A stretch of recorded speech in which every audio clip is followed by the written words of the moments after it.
So what I try to present here is some of the thinking that we have within UNDP, at senior level, right? What we are discussing, what views we have.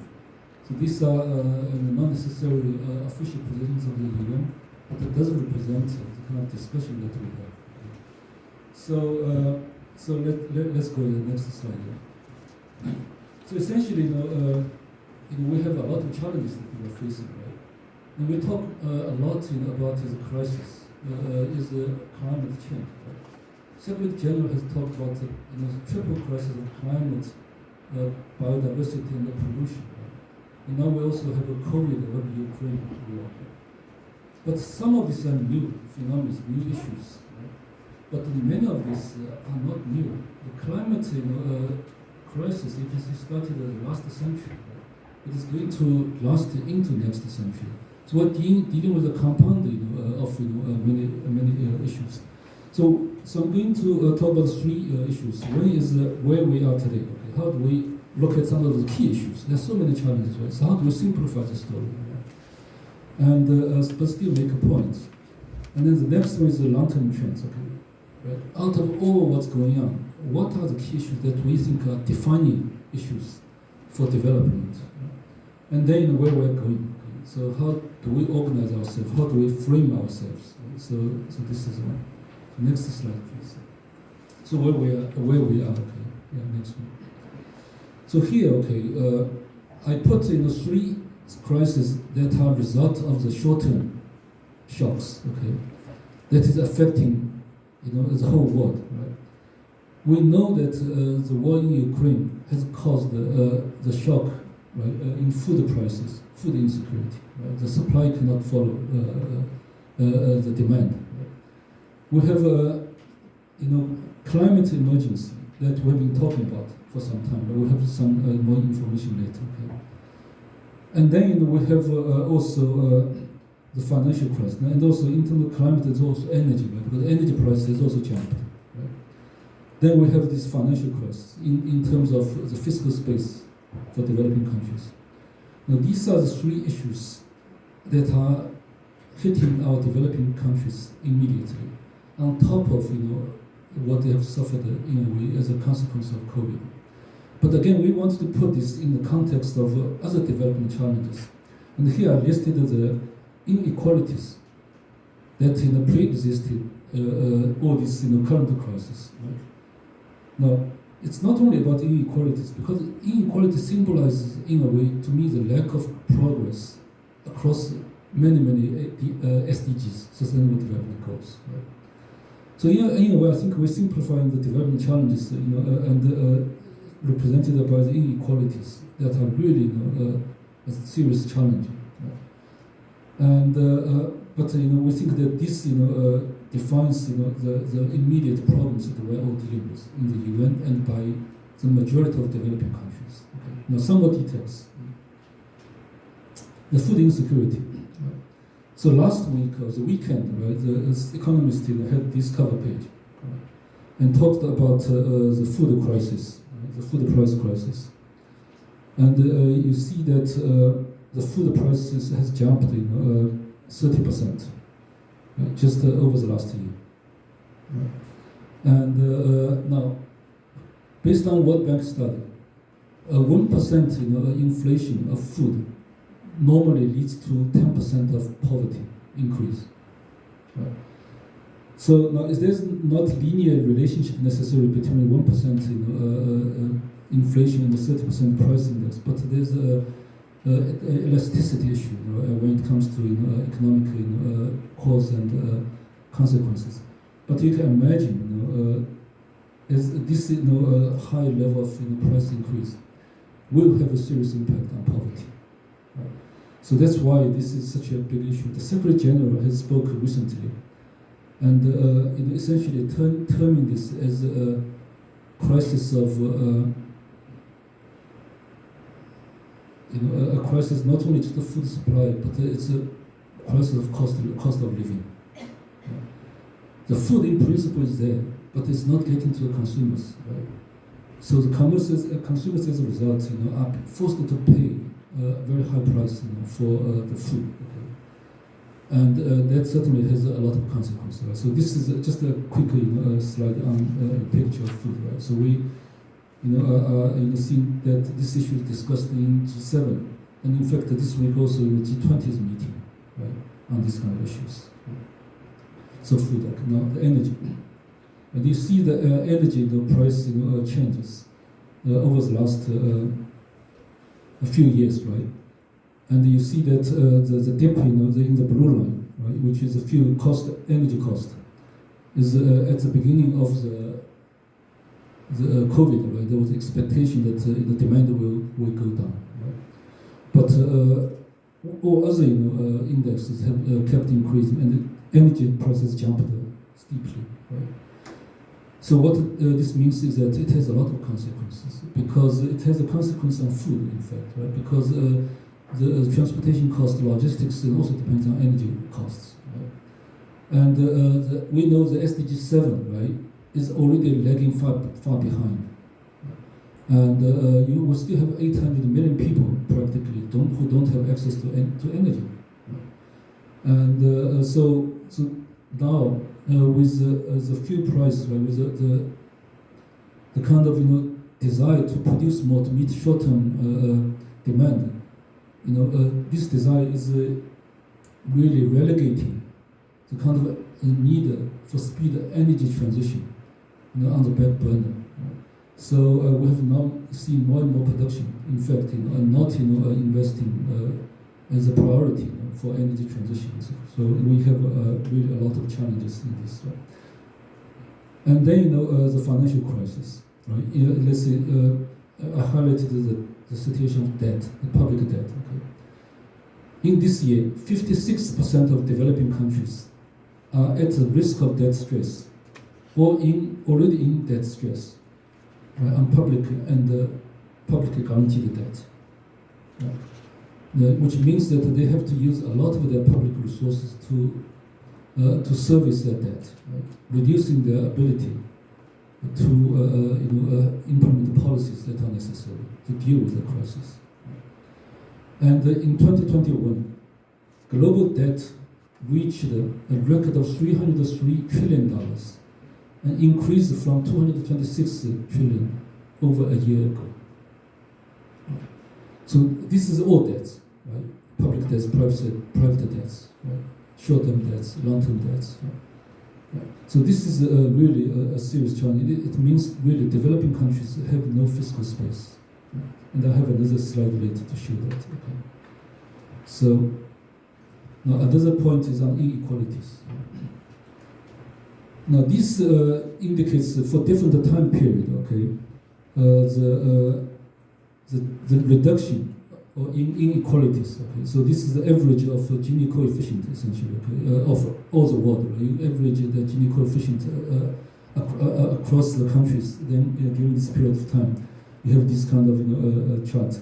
So it shows that from 1980s, late 1980s until quite recently, inequalities across the world generally has been decreasing. Right? So the world is faring well. Right? But in the recent bracket of years, right, the last 5 years, the prediction is that you either will have a much less reduction of inequality, or you may actually have an increase in inequality on average across the world. Right? So the impact of COVID clearly is showing itself, right, through the system, right, and in different ways. So the world is not converging in that sense, right? Because the development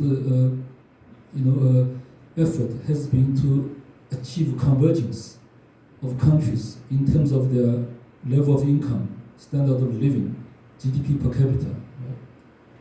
But this pursuit of convergence on GDPs and so forth are masking literally, right, the kind of underlying issues that we see playing out in many societies. So this is the one thing we see. Right? So this just really paints a picture of how we see this. Right? There are a lot of reports. If you find a UN report on SDG progress, you can see all the statistics, right? But there's too much information. Okay? We're trying to distill some of the messages that really allows us to understand what's going on. So now given these short-term pictures we see, what we see today immediately that are hitting us. So what are some of the long-term issues and the challenges? Okay. So, as I said earlier, right, the development paradigm today is trying to achieve convergence of countries in terms of level of development. Right? So we pursue rate of growth, right? GDP growth, GDP per capita, right? Standard of living, right? And many indicators. But what this shows is that during the last year, okay, and compared to the pre-pandemic period, only the developed economies, advanced economy, will see the income increasing before the pandemic, compared to the pandemic level. All other groups of countries, the income will be below the pre-pandemic situation. And for the first time, developing countries, IMF data show that developing countries are contributing less than developed countries to the world economic growth. So this is worrisome because why you have continuous development in many measured by many indicators, right? But for developing countries, it's not working, right? So that means really developed countries are getting more and more ahead, whereas developing countries as a whole is being left further behind. Right? So this trend is worrisome. Right? So next one. Now, also, we know that SDGs are not doing well. Right? Again, you can find a lot of information from the UN's SDG report that we produce every year. Okay? Now, but I want to put another perspective on how to look at this. Right? This is also something we look at internally. Right? This is a picture of vaccination. A rate of vaccination across different countries in the world. Okay? The darker the color, the higher rate of vaccination. Okay? Now you see where there's no vaccination, right? In the lightest color, Africa, right? And some other regions. Okay? Now we believe, okay, that the rate of vaccination essentially determines the rate of recovery, rate of economic activity. Right? And we have a dashboard, I don't have time to show you, which tracks, we're working with WHO, working with Oxford University to track the rate of vaccination of all countries. Right? So why the developed countries have vaccinated most of their populations? In developed countries, the rate, I think today, I didn't check the last one, probably 20% maximum. Right? So it means that when the economy wants to start, they will be affected. They will be less resilient, right? To actually have a productive capacity to deal with this. So this has something to do with the recovery and achievement of SDGs. Okay. So next one. Now this shows the impact of the fiscal space. Okay, for countries. Right? So this is a survey that I think the IMF did, with different groups of countries, okay, and essentially this tells you that, right, these are a number of policy measures that different groups of countries can take, okay, during COVID time. You will see that in advanced economies, they could take, on average, right, 20 measures to increase their spending, right? Because they have the ability to do that. Whereas in low-income countries, developed countries, on average they could only do 3 measures, right? And you can see this that for let's say the the below the line measure, okay, that means that you try to take policy measures within your current budget, not increase, not below your budget. And none of the low-income countries, right, could do that because they simply don't have the fiscal space to do it. Right? So, given that we have a high level of subsidies of different kinds in the economy for social protection, right, for income equalization, distribution purpose, right, it just means that a lot of developing countries don't have the ability to deal with the shocks through social protection, for example, transfer of temporary income to the population. Right? so forth. So this, there's a lot of detail, right? We don't have time to get into it, but it just illustrates some of the challenges. It's a long-term trend, okay, because it is not just a short-term issue, right? It has been this way for a long time, linked to the debt issue, right, that we saw earlier. Okay. Now, this is a very important issue that we're looking at. That is, how do we look at the development paradigm that has been guiding our development effort over the last 50, 60 years, right? And Korea developed, based on this paradigm, right? That you close the gap, with advanced countries in 50 years. Right? It's an incredible achievement. Right? But the majority of the developing countries have not been able to do that. Right? But what does this tell us? On the left side, you see the ranking of the countries according to Human Development Index. Right? These are the highest ranking countries. We listed some of these. Okay. But we were talking about all this, climate crisis, right? I didn't get into any detail of biodiversity crisis and the pollution issues and so forth, right? So what the UNDP did is that we developed another index called the Planetary Pressure Adjusted Human Development Index. Okay. So we adjusted this high level of, whatever level of Human Development Index with the carbon footprint and the material footprint of the countries. Then came up with an adjusted level of HDR, Human Development Index, called Planetary Adjusted HDR. You see that countries' ranking changing immediately. Okay. So you will see that I listed two that are stood out. Okay. The one that in Luxembourg, okay, they were among the highest developed countries, right, ranking, okay, 23, with a 0.918, right, HDR ranking. But after adjusting their carbon footprint and other material footprint, their ranking dropped by 131, right? Whereas Costa Rica, right, and the original ranking is 62, right?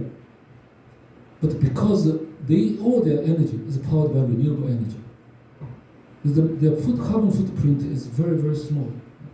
So their ranking increased by 37%. Now Korea, at this time, I think ranked around the 22, 23, of the Human Development Index, with a quite very high level of human development. Adjusted by this, methodology, the Republic of Korea's ranking dropped by 19 places. Right? So that means, for the future, growth, right, sustainable growth of Korea, the focus also needs to shift. Right? The quality of growth is not measured only by the economy, the size of the economy, right, and the growth rate. What we're saying is that how can we achieve a paradigm shift? Right? We call this later where we show the so-called convergence 2.0. The convergence one is the GDP, right? Let's close the gaps, okay, right? And so the convergence 2 is how do you achieve the highest well-being within planetary boundaries? Essentially, this is what we're now thinking, okay? How do we generate a debate that's really difficult, right? And to really achieve, the highest level of well-being within planetary boundaries. What does it mean, okay? We looked at this issue of carbon, right? Now, based on please go back here. Based on the IPCC report and so forth, right, they just issued a 6th report in the last year. So I think generally it is agreed that if you have everybody, okay, has 4 gigatons of carbon budget, essentially, right? And that in this way, the planet can still sustain itself. Right? But we have 20 plus countries, developed countries, that have overshot that sort of carbon budget because of their standard of living, right? And because of their past and the current emission levels. Okay? But the majority of the countries, okay, this is a Spanish word, they didn't change it to English. It was for Spanish language presentation. Anyway, but a lot of the developing countries countries. They have not reached their carbon budget per se. Okay? Countries like China, India are in the middle. They more or less have hit that emission level. Okay? So what we are saying is that in order to have a sustainable future, you cannot go beyond these boundaries of the left line and the right in the dotted line. Right? That's your really planetary boundary, right? In terms of emission. Right? And so what you need to happen, okay, right, is so-called race to the middle, rather than race to the top. Right? Everybody race to the top to compete to who has the highest GDP or GDP per capita. Right? But you need to use a different paradigm to raise to the middle, right? And that requires the developed countries, right, to decarbonize a lot more faster than the developing countries. Developing countries, you also need to decarbonize, right? But you still have some room to develop. Well, you need to develop. You need to create jobs, right? You need to raise standard of living. So it's not that you don't have to decarbonize, because we're not talking about net zero. Right? There's a lot of discussion. Right? When you talk about net zero, when somebody is putting something, you have to take out something as well. Right?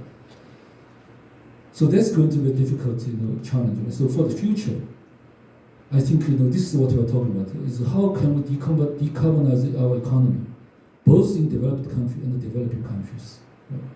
So there's then let's go to the next slide. Okay. So this is how we look at this issue, right? The left side is historical emission. How much every country has emitted, roughly, right? That shows this one. Okay. In Asia, of course, biggest is China, right? You have India and have others. Okay. On the right is the current level of emission. Okay. So on the left side, you see who contributed in the past. Right? On the left, this is the current situation we have to deal with. Right? You see the percentage of all these countries. Right? And why this is important? Because there's a lot of demand from developing countries, right, for technology, for financing, right, to decarbonize, to move on the track of a green transition. Right? But this information is important because we know that we still don't have $100 billion a year for climate action that was promised at Paris, right? And so this kind of information is in the back end, right, in the background of all these political discussions, right, about historical responsibility, about come up with shared responsibilities, right, about transfer of technology and financing for developing countries to move ahead. Right. Next slide. Right. So what will happen, right? Because to move to the middle, right, to race to the middle, right, is not going to happen automatically. Because the force of the current economic paradigm is very, very strong. Very strong. Right? But fortunately, there's an increasing realization that the current state cannot continue. Right? But what will happen? Because really, in the current system, money still talks, right? The capital investment decisions are still very powerful, right? So what we think will happen, okay, race to the middle, is that the developed countries, the enlightened developed countries realize that this cannot continue, as well as other developing countries, right? So the countries that are taking responsibility, they will take measures to decarbonize the economy. Right? They will put a carbon pricing, right, for the economy. Right? They will have a carbon tax. Right?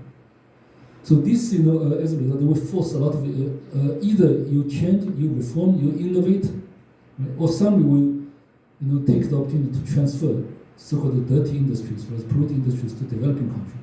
That has happened in the past cycles. Right? That's why we're in this mess today. Right? It's quite bad situation. Okay? But what will happen is the carbon leakage will take place most likely. Right? So they will move to developing countries. But then the theory against the developing countries will produce these goods, right? Then export to developed countries. So in order to avoid this kind of behavior, the developed countries will impose carbon border adjustments. They will put the tariffs to adjust the price of imports, to reduce the incentive of developing countries, right, to take in the low technology, polluting industries, right.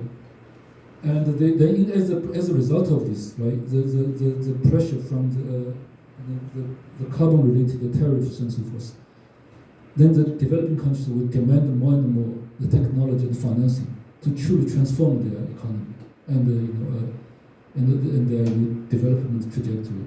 So this is something that we think, should happen, needs to happen. The question for us is how can we make that happen? There are a lot of, again, detailed discussion about impact investing, right? In the world of ESG and so forth, a lot of these things. So we don't have time to get into this. So UNDP actually has developed the standards for equity investment, for enterprise investment, and for SDG bonds. Right? So we have developed all these standards. We have actually helped the new development bank in China, Indonesia, Mexico, and some other countries to issue SDG bonds. Right? So we have a lot of details. But so the question now is really where do we go next, right? So can you stay just on this, yeah. So I just want to really see this, quote of the Secretary General, right? So, we face a stark and urgent choice, really. Either we break down or break through, literally, right? We're really at this stage. It's serious. We saw this news everywhere in Bangladesh and India floods, right? And these standard storms where we see in the news in the Middle East. And there are all the consequences of long-term climate change. So where do we go from here? Next one. Now again, we don't have time to get into this, but this is our common agenda. Our common agenda was a request from the member states to the Secretary General last year in the 75th session of the General Assembly. The member states asked the Secretary General to come up with some suggestions in 12 areas that are important for the future development. So about, I think, now 2-3 months ago, although I think, was it later last year? No, it is this year. It has to be this year, in the 76th session of the General Assembly, right? So he released the report, our common agenda report, which is a lot of details, okay? And so you have the report, right? There are some issues that are important. For example, the changing development paradigm is listed here. In this language, it's called the GDP plus. Because talking about changing development paradigm is sensitive in the UN. Right? You need everybody to agree. It's not that what you think, but everybody has to agree, right?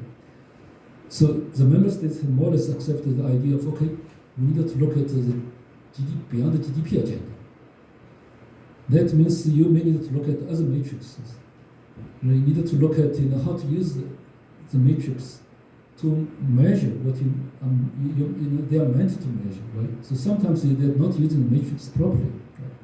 So there's a lot of discussion. There's the summit of future, right? In this, they talk about the importance of youth engagement. The Secretary General proposed to establish a senior level youth envoy. Right, to drive the changes in this, right? So there are a lot of details about the future that he wants to suggest. Okay, and then so more specifically, okay, it's for the UN, right? So to achieve common agenda, what can we do, right? So in the short term, okay, I think you may have read in the news that the UN has established a global crisis response group that is working on food, energy, and finance. Okay. So they're trying to come up with a few suggestions on how the UN can help in terms of financial capital flows, about UN support. Right? The UN is not bank.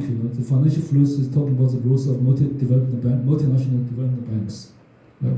We have IMF discussion. We have SDR discussions. Right? We have debt relief discussions, but debt relief is not working. Only 2 countries are in the debt committee. And the $0 relief has been provided for the last 2 years. Right? So something is not working, right? But the UN, we're on the ground, everywhere, right? So we can help, and then the debt relief, right, is something that has to be a short-term solution, but also long-term structural solution. Because the debt relief is repeating its cycles that we saw in the past, right? So there's a global governance issue here, and then it fundamentally goes to how developing countries can develop when they don't have the kind of resources that developed countries have. Right? So again, it's really a fundamental question that we cannot get into details of. Next one, I think the last one. So So in short, I think what we're saying is that really, it's really not good enough to talk about recovery, building back better and so forth, right? Because building back better, it's not very clear, right? So we still think that SDGs is the best framework at this time, because it is international agreed framework. So even common agenda is aligned to achieve SDGs in the short term, right? But these are the difficulties. So SDG, well, we need to look at the economic growth model, right? That's something we're saying. Then convergence 2.0, as I said, right? Really needs to look at jobs, income, human development, health, education, not simply income, right? And then there's the global governance and politics, both at the national level and international level.